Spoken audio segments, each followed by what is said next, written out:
Today on Attack of the Show, is Dane Cook a shining superstar? You ain't got a shot. Or just another comic about to fade away? I'll see you guys later. In studio, we've got Jamie Kennedy, the hottest rapper to come out of Malibu. Bad combination. And Zach channels his inner zombie. Rawr! All this and more on a live and very undead Attack of the Show. I hope you wore protection. Starting right now. What's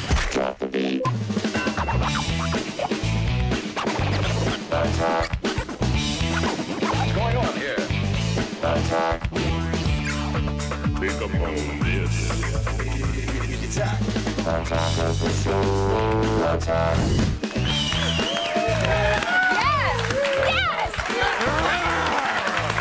to Attack of the Show, TV's only source for all the stuff you care about. It is Thursday the 12th. Hi, everyone. I'm Olivia Munn. I'm trying to wrangle in my co-host here. You good? Hi, Kevin Pereira. I'm good. I'm Okay. good. Good.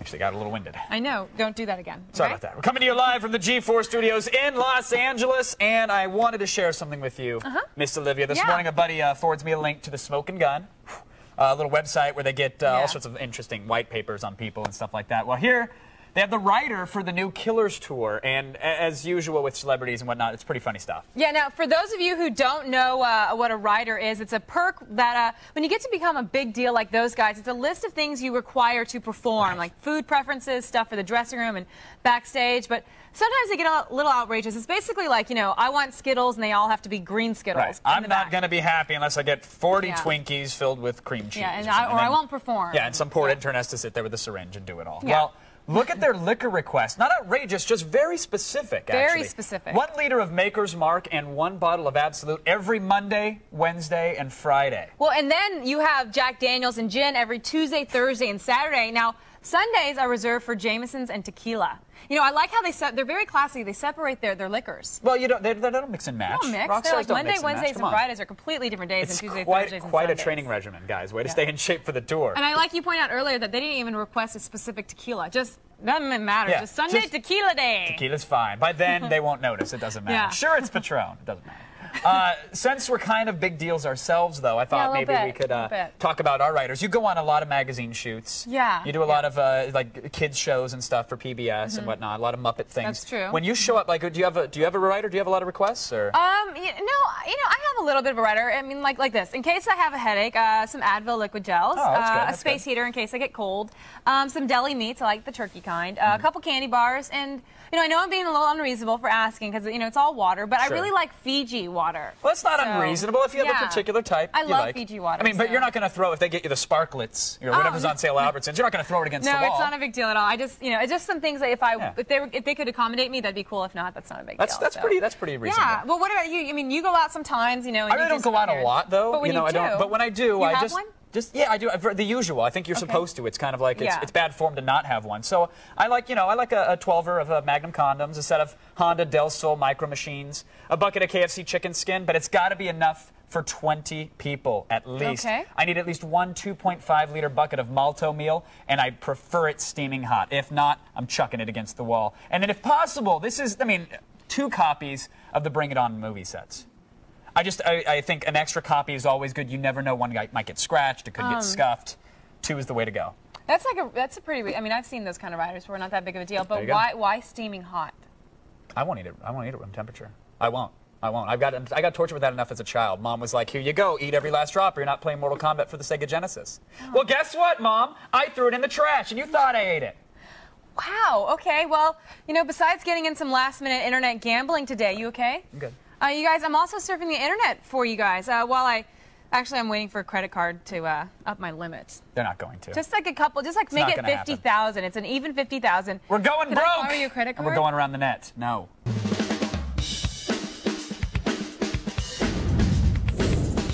I would let you borrow my credit card, Pereira. I would. Okay, if you guys have still managed to eat like crap and avoid heart failure, good for you. Hey, PimpThatSnack.com is here to put the final nail in your coffin. The site encourages people to make extreme dishes like This is really disgusting. How about a McDonald's pizza covered in hamburgers, fries, and a whole pack of bacon? Yeah. That looks wait. disgusting. And he's drinking milk. I hope that's Maalox and not milk, because that's ridiculous. They get the dough, then they put tomato sauce on top of it, Yeah. and then they put the hamburgers and french fries and more cheese, and then more french fries and bacon. And bacon. I think that's awesome. Yeah, I think though that they're actually missing the one step to make it just purely delicious. What would that be? Deep frying the entire finished product. Because deep frying is hilarious. It is hilarious. So much fun. I love deep frying. We could deep fry the whole thing and eat it. Make him eat it. Should do it on live TV. That'd be awesome. Next up, we've got GorgeousGamers.com. It's basically a MySpace for video game fans, which is cool, but you have to be attractive to be a member. Yeah, and your looks are actually voted on, hence the title. Well, are there any like good-looking guys on there? I didn't bother looking at any man chicken or anything like that. I mean, Well- I picked out some gorgeous gamers for you, though. Some of the ladies. I don't want to see ladies. How about I see- Rhiannon? She enjoys playing Final Fantasy XI, Guild Wars, and World of Warcraft. Hello, Rhiannon. Nice to meet you, Rhiannon. sweetheart. Next up, put your hands together and dollars in the air for Clover. She has a bunch of favorite games, including Counter-Strike, Grand Theft Auto, and Need for Speed. But finally, I bet she's on stage right now. she probably is. She's working it. The lovely Beth, who it really doesn't matter what she plays. We're fine. We don't care. She's just hot. That's all that really matters. I gotta say, Gorgeous gamers. I gotta call BS on that one. Why? It looks like it looks fake. It All looks totally smoking fake. hot young chicks play 360. I don't know how you could say it's a fraud Okay, at all. those girls are paid models, and you know it. I have yet to pwn anybody that hot. So Yeah, so there you go. Probably and, not. And finally, we've got a video from YouTube that shows Robot 2, an Irish robot in action. No, he doesn't boil your dinner for 8 hours and have a serious case of self-loathing. Oh. He solves Rubik's Cubes with music, too. Hey, now that Would you mix my Rubik's Cube up, please? Sure. There you go. What's your master have left? I'm that clever robot. I think that deserves a round of applause. Now that Robot 2 has conquered that task, he says his future plans include protecting Skynet and assassinating John Connor. Good luck. He's a tricky boy to catch. That robot looked wrong, man. Little That's something bit. that raped me in a sci-fi dream once or twice, I think. You have dreams about robots raping you? Well, I mean, he solved me like a Rubik's Cube. He just got in there and all the colors matched. That's it for today. Go to g4tv.com/AOTS for the links to everything you just saw. But a right Rubik's now, Cube, really? I'll show you in a second. It's time for the only news you need to know. Here's Layla Cayley and the feed headlines. It is. Thanks, Kevin. Here's what's coming up in the feed. First, clear your schedule. You might be able to pre-order the Wii very soon. Plus, the iPod's got some new competition, and it's not the Zune. And will online poker still be legal? One site says so. It's all coming your way in the feed. But first, back to you.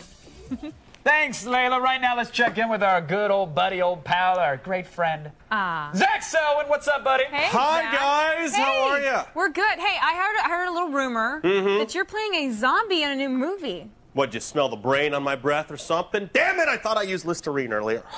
Well, common misconception, Selwyn. Mouthwash doesn't normally do the trick. You know, I mean, if you got to get that smell, use a lot of garlic or maybe some hot butter. That'll Okay. really wipe it away. Noted. Noted. Good tip, Dahmer. Yeah, how would Thanks, you know buddy. that? I Creepy. read it online. Yeah, sure. Listen, coming up later, I'm only listening to the commands of the zombie master when I take you out west and onto the set of Wanted, Undead, or Alive. It's a badass Western zombie movie. I'd say stay tuned if you know what's good for you. That makeup, by the way, Looked like you irritating. day 2 at Comic-Con, actually. Yeah, it really did. That kind of looked like what I'm hung on. It Exactly. It looked. Was it a good time? was a great time. And what about who else is in the movie? There's some yeah, good stuff. We got, Kattan. James Danton Chris from Kattan? the Housewives show, whatever that thing is. That's Yeah. not doing Desperate real well. Housewives. Chris Caton, is that his name? Chris Kattan. I don't know. Damn. But I hear a consummate gentleman, one of the funniest guys you've Oh, had the pleasure of meeting. hysterical. How Will Ferrell got all the fame, and, I don't know how it didn't happen for Kattan. Corky Romano's an unlooked classic. It's unbelievable. Overlooked classic. Am I digging my own Little bit. Saturday Little bit. Night Thanks, grave Selwyn. here? Yeah, thanks for He did that monkey thing on SNL where he like Mango. Oh, Yes. mango. All right. Mango. All right. We look forward to Monkey, seeing it. mango, Good whatever. job. All right. Good job. Listen, Congratulations. Yes, thank you. Here's the thing. I know we just checked in with Zach. Yeah. But I think we should actually maybe check in with our viewers at home. You know, they have questions, so why don't we give them some answers? Here is Matt from North Carolina. Hey guys, I was wondering, what do you think about Dane Cook now? Do you feel he's funny as he used to be, or do you think he's sold out a little? Ooh. Dane Cook, well, I gotta say, my brother John and I, we love stand-up comedy. That's how we actually bonded. And we loved Dane Cook when he first started. I watched The Vicious Circle the other day. The 2 hours. You didn't like that. Tell me you didn't like I thought it was pretty good. Really? That was pretty good for when I'm brushing my teeth and on the internet in the shower. I can hear it in the background, and So, it yeah, was background amusing. noise. It was entertaining. So he's on the same level as a leaky faucet and car horns then for you. He's just white noise. There were no car horns, or I would have All right. car horns. I thought Look, I was a huge Dane Cook fan when Retaliation came out. I thought this guy's really funny. I like his act. It's fresh. But then you get to Tourgasm, and you get to the Vicious Circle thing. That and even Tourgasm was so bad. It was terrible. And then his stand-up on SNL, I thought, was also kind of lacking. It only picked up at the very end. So he's good. Just not maybe the second coming of comedy. And then his movies, too. I mean, like... Oh, we'll get into that. Like Employee of the Month? Well, as you can see, obviously, there's a comic that you either love or you hate. It kind of sounds like a job for the Loop. Maybe we can solve it once and for all after the little break. Well, now, because we care, it is time for the poll question. Is Dane Cook the funniest man in America? Vote at our website, g4tv.com/AOTS, or text your vote to G4TXT. That's 44898 to vote and register for AOTS Live News Alerts. I was just doing a breath. I didn't need you to step in. No, it's for fine. me. It was a pregnant pause. You want to share something with us? Coming up later. The Colbert Report is going to a galaxy far, far away. That's right. George Lucas appeared on the show, and then through the green screen challenge, there was the unlikely meeting between none other than Jar Jar Binks and Colbert himself. And we're going to show you what happened. Colbert is so freaking awesome. You guys have to watch that a little bit later. It's got to be good. Colbert or Jon Stewart? Jon Stewart. Oh. Yeah, that was painful, a hard wasn't one. it? Yeah, it was hard. Okay, last night another new episode of Lost was on, and everyone is still trying to piece together what really happened. Luckily, we have our resident nerd and self-proclaimed Lost expert here to help. It's the Dorkma Initiative.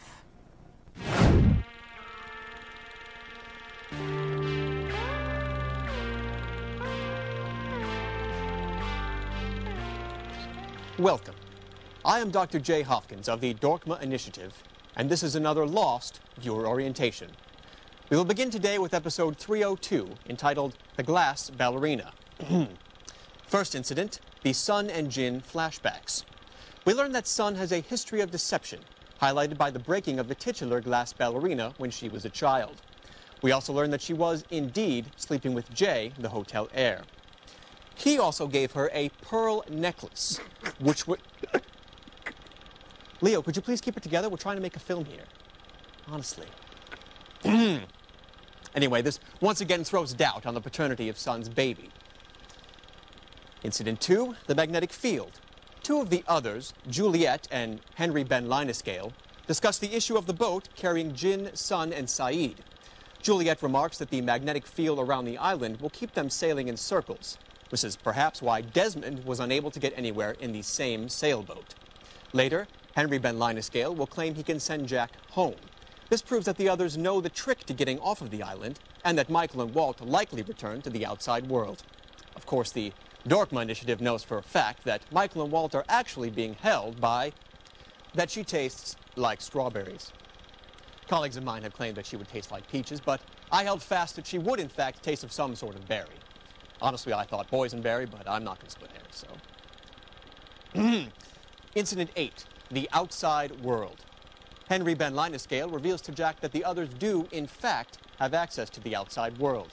He tells Jack that in the time they've been on the island, George W. Bush has been reelected, and the Boston Red Sox have won the World Series. We here at the Institute have yet to confirm whether or not these so-called Red Sox are another fabrication of the Dharma Initiative. But we do know that Boston is roughly 640 miles from Cleveland, which I am told is famous for their steamers. Steamers, of course, a type of cargo ship, which may relate back to the Black Rock ship. Henry Ben Linescale also tells Jack that he's been on the island for 69 days. What is so funny? That's the number. 69. He said that... Leo, that is it. You are going back in the cage, Leo.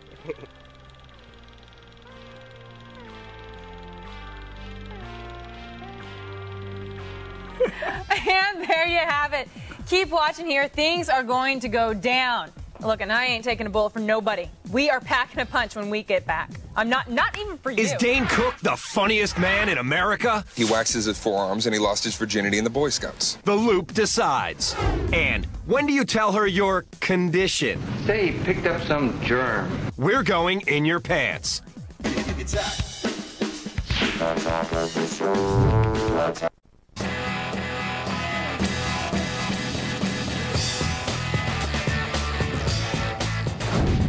Welcome back to Attack of the Show. We are live and talking about Dane freaking Cook. Before the break, we asked you, is Dane Cook the funniest man in America? Well, the caged laugh monkeys at the G4 Laboratories counted your votes, and 84% of you said that Mr. Cook is not the funniest man in America. Well, let's go on over to G4's Employee of the Month, Mr. Kevin Brown-Noser Pereira. Oh, thanks for that lovely setup there, Mon.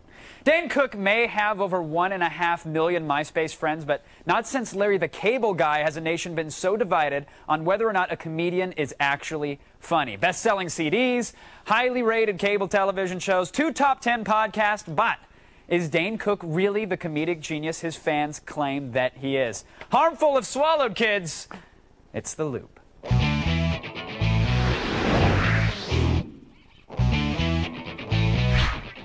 Joining us tonight, Los Angeles-based comic Sheldon Anderson and comic and writer for Giant Magazine even, Peter Grumbine. Welcome to The Loop, gentlemen. Well, hey, thanks for having us. Very, very Dane Cook special here. Peter, point blank, tell me yes or no, is Dane Cook the funniest man in America? Not at all. Dane Cook is the best symbol of what's wrong with this country we have going today. I thought that was Larry the Cable Guy, but why Cook? He's Larry the Cable Guy without an accent and sometimes with sleeves. Not always, though. This guy, he's a classic example of what the problem is. It's all style over substance. Peter, do you know him in his personal life? I mean, are you calling him a sleaze because he's dressed well? Because clearly nobody's got as nice a jackets as you and I, Peter. They can't all afford it. I feel that, but you know what? He wears women's jeans. I'm pretty sure of that much. Take a look. Hey, I've been known to don the Rockin' Republics from time to time. Let's not judge based on the denim. Like, listen, 84% of our viewers said that no, he's not that great. But his second comedy album, Retaliation, this debuted #4 on the Billboard charts. Sheldon, clearly somebody out there thinks he's funny, right? Well, if 84% say he's not the funniest person in the world, doesn't that necessarily mean that 16% of the people polled do think he is the funniest person in the world? And they're very vocal, 16% apparently. They took the time to text message. Well, not only they took what do the you time think, to though, text Sheldon? Mex. Well, they took the time to text Mex. They text Mex. That's a role like that they got in dinner time. No, they text message the guy, and they got his movie in the red already. I mean, it came out 3 days ago. It's already making money. He sold Madison Square Garden out, 20,000 people in 3 hours, and he got a second show that same night. I would say that's popular. And he's making people laugh the whole time. That's what we call funny and popular. Well, Peter, let's talk about his movie for a second. Employee of the Month comes out. I mean, with 1.5 million MySpace fans and the college scene loving him, he is selling out at arenas. You'd think this movie might be #1 at the box office, but it opens up at #4. Well, you know, they promoted it too much. People saw what it was going to be and then decided not to go. If they had kept it some sort of mystery, maybe more people might have shown up. I had the misfortune of watching like a 30-second clip on YouTube, and I was nauseous. That movie's going nowhere. And really, with a comic like Dane Cook, who's just all action, all gestures and all that, you'd think he'd translate to a better actor, because we know writing's not his skill, so he's not being forced to do that. It seems like he could incorporate some of that crazy monkey gesturing. Peter, the only thing that made me nauseous was not seeing enough double Ds of Jessica Simpson. That was my problem on it. But as a show, that thing was great. It was a romantic comedy. It was a cast of characters. He was a cast of some of the characters, and he did his job. One of his jobs was getting people to come, some of his fan base. And he got enough people to come to make money. That's more than a lot of comics in anywhere can say right now. It's perfect you mentioned Jessica Simpson. Those two are great for each other. They're the most artificial, substanceless hacks that I've ever seen. They could go together and have the worst baby. If she had a baby from Dane Cook, it would come out as just a blast of air. It would be nothing. It'd be this little blast of air, then you kind of feel like it was dancing around, then it'd be gone. Well, listen, I wish all of the guys had problems like that. Getting a girl pregnant that's that hot and coming out as a blast of air. Mine came out as a blast of money. All right. Why are people so divided over this guy, though? Peter, what do you think? I mean, why is it about him that separates so many? He's so over the top, and those who really know comedy and see comedy see there's such a disparity between his success and his actual skill as a comic. I'll give you, he can tell a story about nothing for a long time, but when it comes down to it, he's just gesturing wildly like a monkey on cocaine with a microphone. This guy really has nothing to leave out there. He just quotes and does little... He's more of an interpretive dancer than comedian. I got something coming in. It sounds like a lot of grumbling. Oh, no, it's Peter Grumbine talking about a guy that has nothing. If he had nothing, there's no way he could fill an hour-and-a-half show, another disc. He's got CDs all over the place, always with new material. Well, now here's the thing, Sheldon. You just mentioned, like, he is everywhere. He uses his MySpace, he uses YouTube, he uses everything he can to promote himself. perhaps have we come to a point where Dane Cook might be too oversaturated, that maybe he's his own worst enemy and that people are just kind of tired of seeing him? My God, the second he even added Tom as a friend on MySpace, he was overexposed. Peter, I think the question was directed at me, but I guess your name's Sheldon. This guy's overexposed over here. He can't figure out when to stop talking. I mean, the comic life or any entertainer, there's no overexposure unless you've stopped creating and producing, and he clearly hasn't stopped.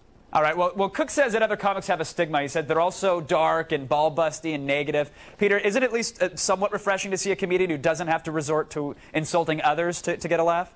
He's insulting his fans with his material. I don't know, that's kind of the ultimate irony here. He's not being insulting intentionally, but he's really underestimating the world's intelligence. I think there's a lot of college guys that are drunk right now that want to insult Peter. I think there's a lot of 14-year-old girls that want to insult me. There's little teenage girls with their daddy's allowance that have ruined the entertainment industry. That's illegal, Peter. And now there's a lot of parents who want to assault you. But thank you both for that. But there's no disputing that Dane Cook is funny, but he's not the end-all, be-all of comedy. But he does have one thing that most comedians don't, and that he really caters to the fans and he interacts with them, and you got to appreciate him for that at least. Of course, I want to thank Peter and Sheldon for keeping us in the loop, gentlemen. That was a blast. Right now, we're going over to Olivia, who I hear has actually never experienced a tourgasm. Is that true, Olivia?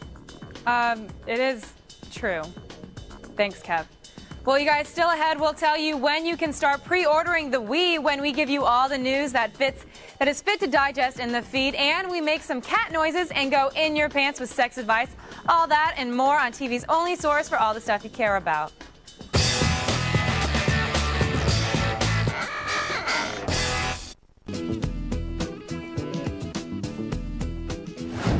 Welcome back to a live attack of the show, TV's only source for all the stuff you care about. Now, cover the eyes and the ears of the children because we've got some adult situations on the way.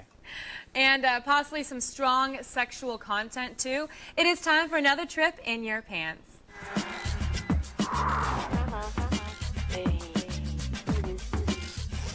Sex columnist Anna David is back to help answer your sex and relationship questions. And my fellow co-host Kevin is here again with the perfect mixture of maleness and she-maleness.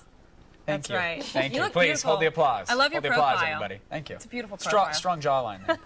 Just like that distorted version of yourself that opens up the segment. We're not talking about that now. We're not going to talk about that. Okay, guys, let's jump right in with our first question from a guy who wants to know when he should spill the beans. I go through periods where I'm okay and then other periods where I have depression. And I'm curious, at what point in my relationship with a woman do I tell her that I have this? Wow, that's a great question. That is a good question. And I'll tell you something. I had a great first date with a guy, and the second date where he told me all about his childhood where he was abused and his mother who doesn't get off the couch and his father. I mean, it was like that was that done. That second date was our last date. So I do think because it was too much, or because you judged him. It was no. I felt terrible for him, but it was just too much. It's too much too soon. You got to give it some time because if you care about him more, you can overlook that kind of stuff. But that quickly. And also, it just made me wonder. I mean, like to just sort of dump that on someone you don't know, who you're allegedly trying to sort of woo. It just made me really try to, think that he wasn't altogether there. So I do think, but I think that like. Having periods of depression is nothing to be ashamed about, and everybody has secrets. Absolutely. And the next time you're feeling depressed, get like halfway through a bottle of Jim Beam, and then call her up and tell her. Only good can come from that situation. It's only going to make her appreciate you more. Or just, go on a few dates. Date her for, I'd say, a month or two. However many dates that is, and then tell her. Because give her a chance to sort of fall for you. I mean, I think also what people do is they think it's a way to establish intimacy. They're like, oh, did you know that, like, when I was 3 years old, this happened? My uncle touched me. You know what I mean? Wow. And they think that... I didn't know that, actually. No, I didn't know that either. That explains but we have been dating for a few months, so thank you for telling me. Okay. Let me just clarify, that did not really happen to me. That was an imaginary... Yes, you're giving us a scenario. Thank you. Hypothetical. But so people do that because it's like sort of, then they feel really close, rather than understanding that intimacy is something that takes time to develop, that you don't just, go to from 0 to 60 like that. So just take a couple months and then kind of ease into it. And don't feel ashamed about it. If you don't feel ashamed about it, you're not gonna, you're not gonna care what other people have to say about it. Yeah. And we all got secrets. I don't have any secrets. Except Olivia. I share them all when I'm figuring out the tip. I'm like, okay, 15%. By the way, my uncle touched me when I was 3. There you go, sweetheart. Thanks a lot. Next question. This is a guy who needs help making the right call. Hey, OTS. I finally talked to this girl who I had a crush on forever. How long do I wait to call her without seeming desperate, you know? Oh, the whole wait to call. I hate those things where people, I never go, like sometimes I'll call the guy first, like the next day. I don't care. I hate the rules. That's good. The rules are BS, and sometimes you can almost pick up on a guy when he waits like a day and a half. No, I got one where the guy was like, it's like, oh, you're so casual that you're exhausted and just so bored with calling me that you're yawning. Yeah. Aren't you cool? But then here's the thing, and I think we've touched on this before. If you like the guy, like him calling you the next day, him calling you in, in 4 days isn't going to make you like him less or more. It's like if you like him, you like him. Right. Just don't call 13 times the next day. Yeah. It's a typical mistake. A lot of guys make it. Like, let it go. And and you follow up with like 40 text messages. Did you get my voicemail? And then you email her. The 12 calls is okay. Yeah, the 12 calls is fine. But then don't do the MySpace messages and everything else. But it's true that after Swingers, we all kind of understood, and kind of before that too, we all kind of understood that guys only wait to call you to seem cool. And so once we understood that, a really confident guy just calls right away. Yeah. Again, not 13 times. Once. No. Once. All right, you guys. Thanks so much, Anna, and thanks, Kevin, for joining us. You guys can get all of Anna's extended answers to the questions you just heard on our website at g4tv.com/AOTS. And to find out more about Anna David, go to annadavid.com. Now, you guys, don't think you're all cool and bail on us now, because there is lots more ahead. You can blog about it on your little MySpace pages on TV's only source for all the stuff you care about. Layla keeps your news hot on the feed. And people get so weirded out by me. On set, the man of 1,000 disguises, Jamie Kennedy. It's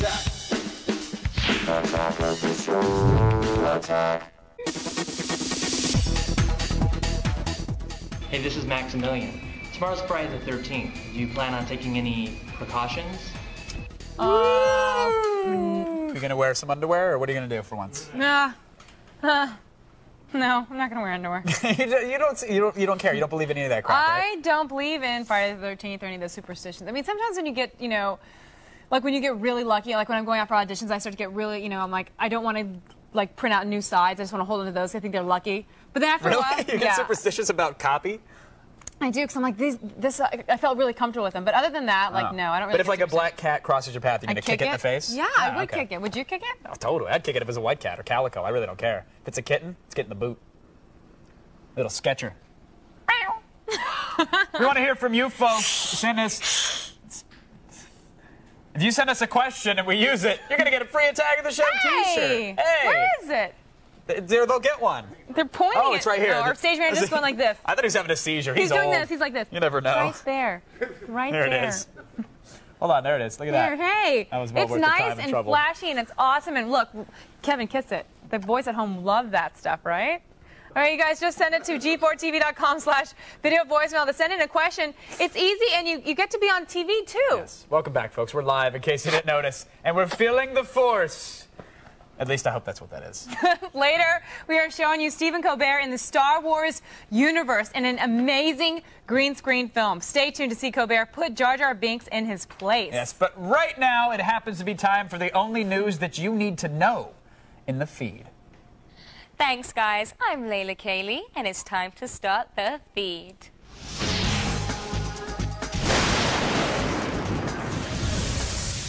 Did you get left out of the PS3 pre-orders Tuesday morning? Why not get a Wii? The Wire, a Wii news site, is reporting that GameStop and EB Games will be taking pre-orders Friday morning. It's going to cost $50 if you want to reserve a console, and stores will have more available than just a measly 8 to 16. Despite all the PS3 bashing, it's still the most desired system. The analysis company Interpret released a study that stated 8.9 million consumers are willing to buy the PS3 for full price. That's a big difference compared to the 5.7 million for the Wii and only 800,000 for the 360. Sadly, though, Sony won't be able to produce that many systems until at least 2008. Now that Microsoft has announced the Zune, it was only a matter of time before more competition arrived. Today, Sony announced its plans for a 21st century Walkman, capable of playing video and music just like the iPod. They're not sharing any details, but they hope their new player will double their current share of the market, only 10%. Better late than never, I guess. And finally, internet gambling will probably be shut down tomorrow. Well, almost. The PokerStars website claims that after extensive legal advice, online poker is technically still legal in the U.S. The loophole here is that poker is considered a game of skill rather than chance. President Bush is set to sign the internet gambling bill tomorrow, which will virtually eliminate the internet casinos in this country. Rival sites claim that the bill will apply to poker as well, but there's no official word yet. Well, that's all for today. Be sure to check out G4TV.com/thefeed for the stuff I didn't have time to get to. Now you've just been fed. Back to you.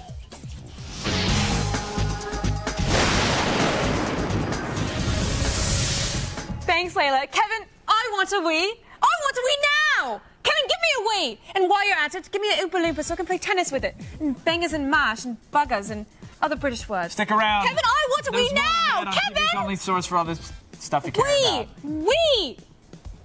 It's time to get X'd with Jamie Kennedy live. And hello! Zach goes undercover, living with the undead.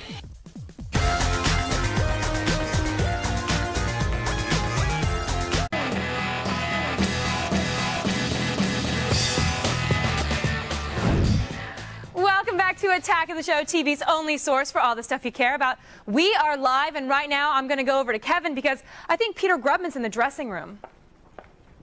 In his career, our guest today has been killed in the Scream series. He's been wanted in Malibu, and he's dished out more X's than Larry Flynt. But now he's coming to the G4 family with the Jamie Kennedy experiment. Jamie Kennedy, welcome to the show, sir. Thank you for having me. Can we have 4 people in the studio that could at least I'm excited. Show our guests some respect here? How you doing, buddy? I'm good. I'm good. Yeah, you seem really amped up. I'm amped up.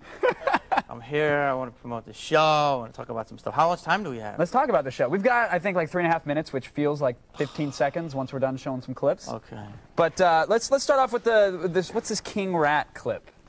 King Rat was a bit where I played an exterminator, and basically it's the rat. This guy was going in, and we said that this restaurant had rats, and then I discovered that there was the world's biggest rat in the restaurant. And perhaps the world's worst rat costume. I hate to call you out on it, James. Worst rat costume. That's why we got him. That's why we got it. Really? Yeah. But you weren't concerned that the guy wouldn't even be scared by this terrible costume? No, we want him to be scared, but then we realized that if he believed it, that was so crazy, that rat costume. That could scar him for life. That would be funnier, you know. Actually, would. If it could cause permanent damage to someone on the show, that would be much better. Let's take a look at this Rat King clip here. We're gonna need a bigger trap. I don't know. I don't normally. Oh, here's our rat! Damn it! Get back! Get back! Get in there!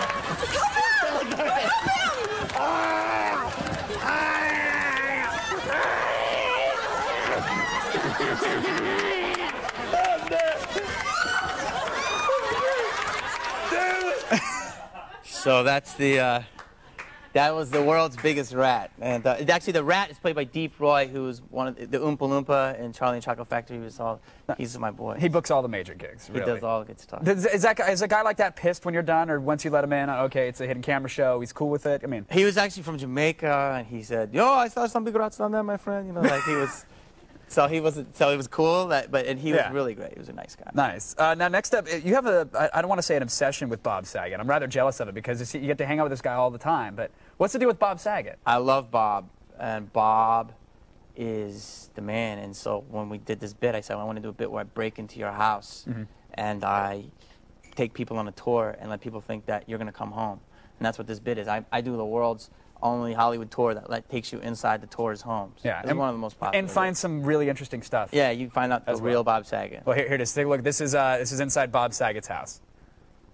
It's my house! You're not breaking into a guy's house! No, I wanted to bring a few people I have in, a dude. private life. I know! I'm not the one with the porno tapes upstairs, and they all saw the porno Shut up! tape. That's a person. No, dude, stay back! I've been dating a really weird girl, and there's a lot of I all do this this all stuff by in the myself? fridge and the bed and stuff and all the tapes and everything. That's just her. That's not me. Wait a minute, what did you just say? I did it by myself. You went on Bob's bed and you broke his bed. Yes, you did. You went on his bed and you said the skull was weird. Yeah, I'm calling you a liar. So, I gotta tell you, I'm very happy to be here at G4. This is the channel I watched. I hosted the first ever Game Awards. I'm excited to all of my fans out there and everybody who just wants to watch the show that I'm here. I love this channel. Right on. Well, we're glad to have you here, man. It's do you think that's funny? Yeah, you're going to be on right before us, so we're really excited because we like to believe that, you know, our audience the guy that you had on before, Peter Grubmine, said that I don't have any inch of talent whatsoever. So I helped create and start a Jimmy Kennedy Experiment, and you guys bought it. So Grubmine says I have no talent, and I'm not funny. Who also says Dane Cook has no talent and isn't funny as well? So I don't know. Could just be a Did you guys make a bad mistake? Did you make a mistake? I don't think that we did. Did you make a mistake in buying the Jamie Kennedy? Grubmine, here you are. What's your feeling on that? Well, as long as we're quoting me, you might as well read it and give the real. It wasn't so much an you wrote an article in Giant Magazine and said that he said I have no talent and I lacks any creativity, a single interesting quality as a person. Yeah, and I'm a rape baby, a horrible actor, a horrible comedian. Was there not anything funny in that clip? Anyone?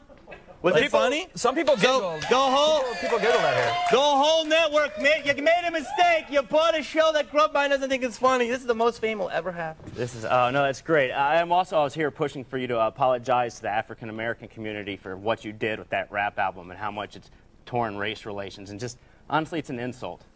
And I was just hoping we could get an apology out of you. We can, because you're black? If you're a black person and you're watching G4, he said we. If you think blowing up the album is offensive, write in right now. And if it's over 50%, I will then come and make an apology. Also, write in, go Google it or YouTube, watch a video, and let's also find out if you think it's just a piece of crap. Let's get those emails. All right, we're gonna now the internet is officially That's Grubmine, the most successful man in the open web. Folks, let's hear it for both of them. Really. Congrats. Jamie, thanks He's for coming done by. it all. I think you're funny for what it's worth. Thank you, I appreciate it. And he has better facial hair than you. I'm sorry. I'm sorry, buddy. Folks, I watched the show. I hope it does good rating. There you have it. Sometimes things don't always go as planned, but what are you going to do? All right, thanks for joining us. The Jamie Kennedy Experiment is coming this Monday. We'll have 2 back-to-back episodes every weeknight at 6 only on G4. And don't worry, Star Trek fans, 2.0 moved to Saturday evenings from 4 to 7. It's still going to be there. You'll be fine. I think you're funny, Jamie, and I'm glad you're here. Now, you guys at home, don't go anywhere. Up next, I finally get my wish, a dead Zach Selwyn. Okay, he's a zombie in a movie, but undead is close enough, right?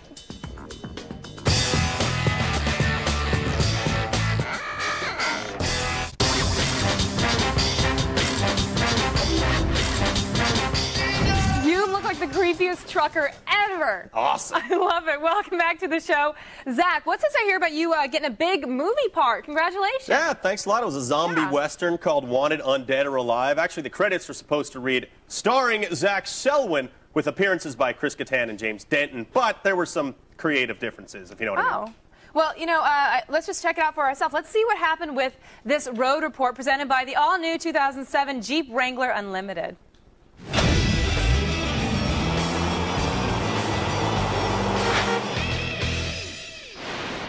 Hey, it's Zach Selwyn here in Santa Fe, New Mexico. The land of enchantment. It's also the land of a Western zombie movie. Yeah, I'm talking about a little flick called Wanted, Undead, or Alive. I scored a part in it, gonna play a zombie, probably steal the whole film. Hello! First, I had to check in with Chris Nelson and Gino Crognali. If anyone could make me into the greatest flesh-eating zombie in the history of cinema, it was these two.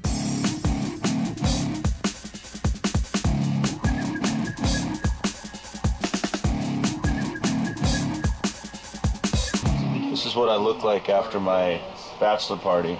Damn, I look good. Now it's time to check in with the rest of the cast. Hopefully, they won't be too intimidated by my screen presence. Hey! I said diet, Dr. Pepper. Tell me about this movie, man. What's going on? You excited to be here? Yeah, it's a lot of fun. You know, it starts out looking just like it's a comedy western, and then you pretty quickly realize that something is amiss. People we're killing don't die. Lots of blood and guts, and yeah, a little sex. A little sex, you know. We'll see this movie. Zombie sex, man. Is it going to be tough, you know, working with such a scene stealer like myself tonight, you think? No, I think it'll be very easy because it's dark. Right. And a lot of people don't pay attention on this set. Well, even though I'm probably the best actor ever, I've decided to brush up on my skills with a zombie coach. Hey, even Michael Jordan had to practice. That was nice, dude. Hi, Mom. This is the best I can do. You ready?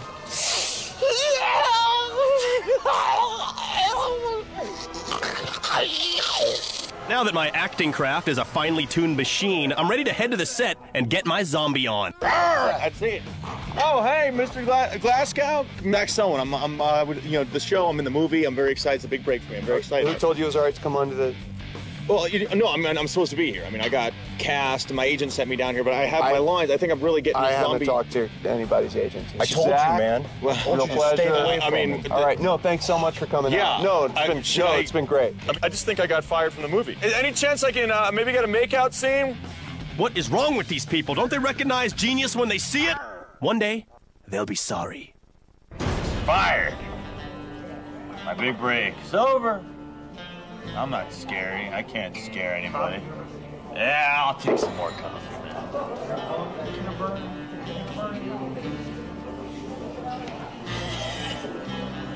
I still got it. Oh, man. Zach, I'm really sorry. I mean, like, you were so close. You know, you're going to make it one day. You really would. Just stick with it, champ. 13 years in the game, no SAG card. Thanks a lot. Hey, Wanted Undead or Alive opens in theaters next year, along with a bunch of other movies. Thanks, guys. Still coming up, we've got a Star Wars Colbert mashup and more on TV's only source for all the stuff you care about. If you haven't been watching Attack of the Show, this is what you're missing. For more info, go to g4tv.com/AOTS. Attack of the Show. Attack. Welcome back to TV's only source for all the stuff you care about and the best-looking show to boot, if I might add. Oh, that's sweet. Were you talking about me? No, the set is really nice. Oh, well, coming up tomorrow, Ariel Cabell. No, I think it's Cabell. Is It's it? a very tricky name. Ariel Cabell will be here to talk about The Grudge 2, plus Blair Butler with some fresh ink. Yes, and Monday we'll take you inside the country's ultimate technology and entertainment event. It's called Digital Life. We're going to show you some really sweet, hot tech and gadgets. And finally, Stephen Colbert may skewer the Republicans on his show, The Colbert Report, but did you know he also could drop some droid ass? All the stuff you saw today and more, go to g4tv.com/AOTS. Good night. Good night, everybody.